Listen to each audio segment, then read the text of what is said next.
Good morning, everyone. I'm Julie Livingston of Want Leverage Communications, the public relations and thought leadership consultancy. And I'm back for another episode of PR Patter, my semi weekly show where I talk to people from my marketing network.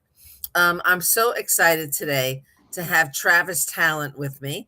He's an executive level SEO and AI search strategist who has shaped digital programs for brands like Microsoft and Capital One.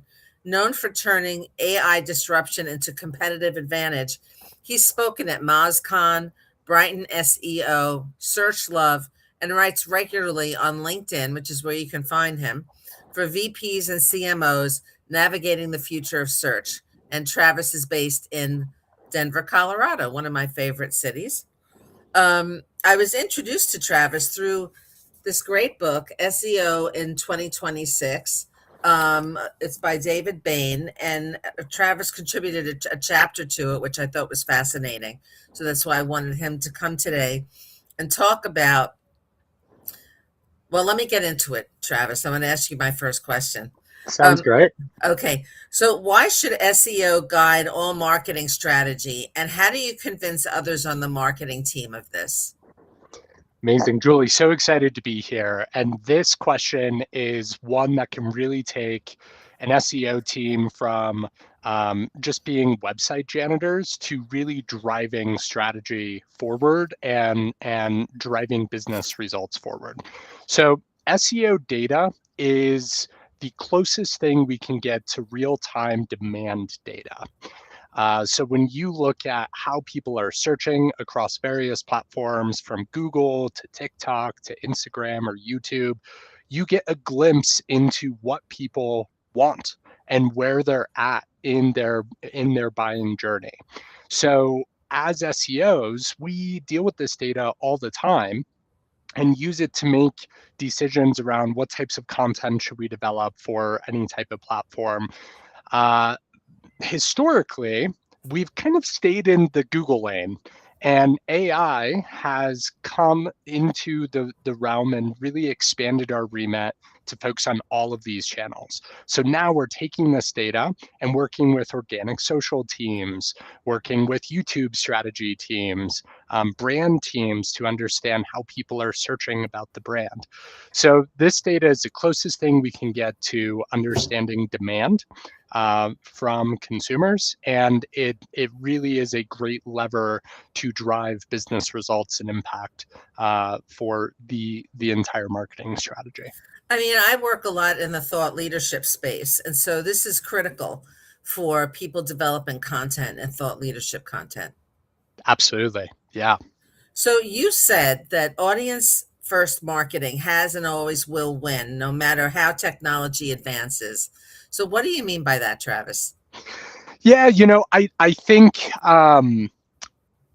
we've been spoiled the last 2 decades with the likes of Facebook ads and Google ads, and being able to target audiences. But at the end of the day, all great marketing has been about targeting audiences. I think back to like 1930s, 1940s billboards where Coca-Cola put their billboard right next to a rum billboard, right? And that's where you get introduced to Coke and rum.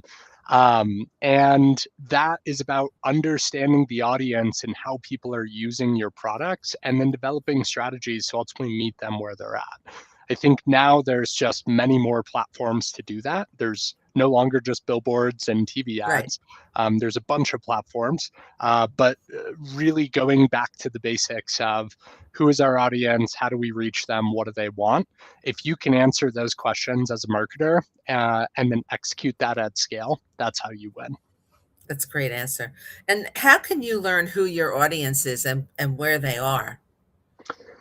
Because you want Yeah, to know so what they're craving, right? What they're looking for. yeah, totally. I think it really starts in understanding that buyer journey or that consumer journey. So step number one is understanding um, who your audience is. So really digging into your product, who is buying your products or similar products like yours, who does your product help? And understand that who your product is for and who's buying it is sometimes not the same person. I think of Legos, right? Like kids want Legos. Parents buy Legos for their kids. So the buyers of Legos are parents. Um, and then Lego's also a great example. And over time, Lego realized, oh, wait, parents want Legos for themselves. So they've developed strategies now, like their botanical collection with the flowers and all of that, to really build products that are built for all all of their buyers. And all of that data comes from search data.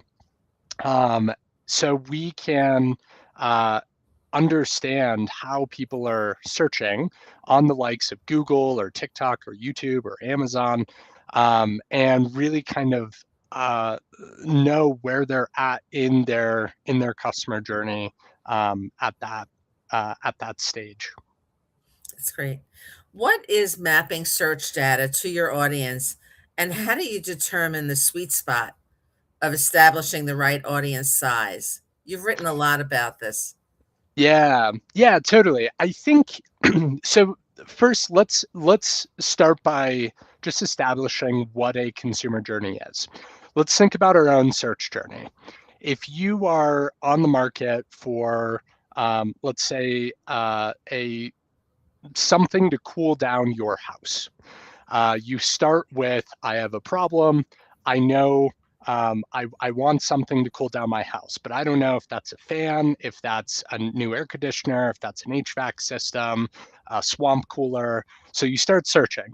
And you might go to YouTube to watch some videos from some handy people who talk about the pros and cons of each of these things.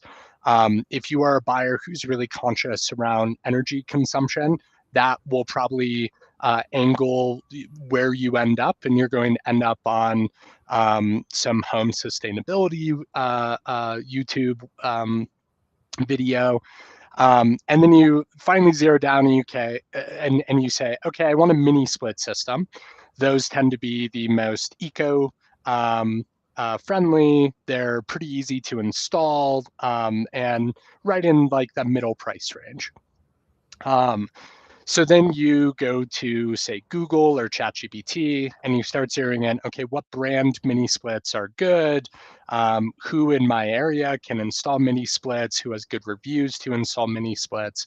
And that is ultimately how the consumer journey works. You visit a few websites. Now you're scrolling Instagram at 8 p.m. at night. Any of those websites that are running ads, you see their ads, and then you get pulled back into the website, and eventually you submit a form, and start your installation process and getting quotes and all of that jazz. So being able to map that data across all of those platforms and understanding exactly what that audience is searching across those platforms allows you to build that full funnel marketing strategy. So, cool, we need to develop a YouTube video talking about the pros and cons of various types of cooling systems. We need to develop a video about the energy efficiency of mini split systems. Now we need to develop a landing page to go after the local search. So then when someone is searching in my local area for mini split systems, we show up. Right. Now we need retargeting ads, right? So like just mapping that journey, and then making sure you have strategy to capture that person at any stage. That is how the best SEOs out there are using this type of search data to win in marketing. That's great. How do you then tie back to likely buyer intent and imagine how that, I mean, you kind of just answered that, I guess, and imagine how that persona would be interacting with your content at each stage of the journey. I think you kind of covered that. Can you describe a customer journey? Yeah, totally. I think that's that's also what I just described, right? The point that I really want to drive home here is customer journeys are almost never linear. They're very messy. and they're getting even messier as more platforms come out. This really kind of started when Amazon started to give Google a run for its money for transaction searches. If someone knows what they want to buy and they use Amazon, very rarely are they going to Google for that type of transaction search. They're going straight to Amazon to just purchase whatever they want to purchase. Then you enter in TikTok, which is influencing consumer behavior. Then you enter in Instagram, which is influencing consumer behavior. Now people are no longer going, younger audiences are no longer going to Google to search for restaurant suggestions. They're going to TikTok or Instagram, right? So understanding that the consumer journey is not just on one platform and it's not linear, it's very messy, it's scattered, and being able to map a strategy that ultimately helps guide people along the way, that is really, really important in this day and age. So, to extend your research beyond Google, because Google isn't the only place people are looking, Yep. what other data sources can give you a broader perspective of who your audience is? Yeah, you have asked a question that has been the bane of my existence for the last 2 years. So at the end of the day, there is no one single source, and that's what makes this work difficult. So any data providers out there, if you can be that single source, you will make a lot of money. But here's what I'll say. It requires, this type of strategy requires blending data sources from a lot of different places, and then also making some assumptions along the way. So Google data is the cleanest, likely because it's been around for decades at this point. When you start getting into social platforms, that can get messy. And then with AI search platforms today, that data does not exist. There are tools out there like Profound who say that they have AI demand data, but it's not factual. And the results that come out of those tools are estimates. That said, directional estimated data can still be useful for these Right. types of efforts. So don't let that be the dead end of your data journey. Okay, good. So you really have to broaden your search, the platforms you're Yes. looking at.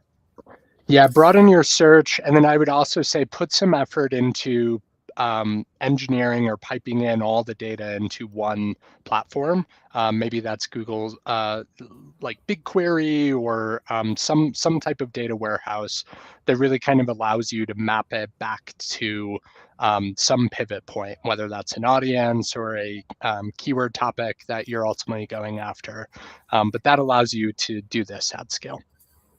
So, why do you believe that getting prepared for agentic search means having clarity in your entire marketing funnel and audience intent across that? Like, why is that important? Ooh, okay. So I'm really passionate about this, and there's a big debate in the SEO industry of if AI SEO, or you may have heard GEO, or AEO, all of these new acronyms have popped up. I'm a big proponent that AI SEO is the umbrella for any subspecialty SEO under it. And here's why. When you do even a Google search or a search on ChatGPT or any of the other platforms, they are pulling from all of these other platforms. They're pulling from YouTube. They're pulling from your website, from Amazon, from third-party publications that our PR friends are getting the brand into. So being able to win an AI search means you need that multimodal entire funnel approach in order to influence that AI search result. It's no longer good enough to just put out one blog or one page on a website. You have to be on all of these various platforms in order for AI search to recognize that this brand is worth showing within a summarized result. So, how do you measure the impact and value of AI search if the content that the user interacts with isn't on your website?